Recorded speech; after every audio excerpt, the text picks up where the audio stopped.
Ça c'est connu, Jacques Brel avait le trac.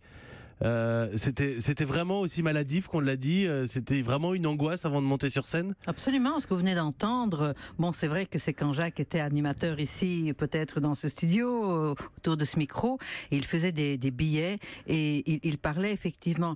Et c'est intéressant dans ce qu'il dit, voyez-vous, il parle de groupes de personnes qu'il aime pas, mais il y a une personne. Il y a peut-être une personne ce soir-là, mais qui va découvrir quelque chose. Et ça, c'est typiquement Jacques, c'est typiquement brélien. Il faut que Jacques aille chercher dans une salle le gars qui est au dernier rang, au deuxième balcon, et lui, il faut absolument qu'il lui arrive quelque chose. Et ça, c'était la force de Jacques, et il avait un trac fou pour des choses comme ça, pour son insuffisance à lui. C'était pas du tout un homme qui était sûr de lui. Il était dans le doute en permanence, parce que tout ce qu'il faisait, il fallait que ce soit d'une cohérence totale et d'une sincérité totale.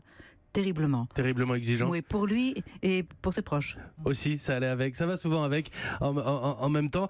Jacques Brel, on a beaucoup de chansons comme ça qui peuvent nous tirer l'alarme, nous susciter pas mal d'émotions. Moi, j'ai aussi un souvenir d'un Jacques Brel qui, gamin, m'a fait rire. Il y a beaucoup de chansons drôles quand même. Il avait quand même un sacré sens de l'humour dans sa plume. Mais oui, parce qu'il ne se prend pas au sérieux.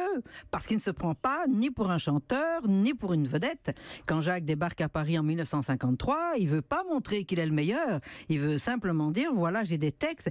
Et d'ailleurs, dans ses chansons, quand on connaît bien ses textes, on se rend compte qu'en fait, il se moque de lui. Il est tout à fait capable de se parodier. Même dans la chanson, la deuxième chanson des bonbons, je viens rechercher mes bonbons, il cite même Brel à la télévision. Il se cite lui-même. Il est toujours en décalage. Il ne se prend absolument pas au sérieux. Il est anti-système jusqu'au bout des ongles.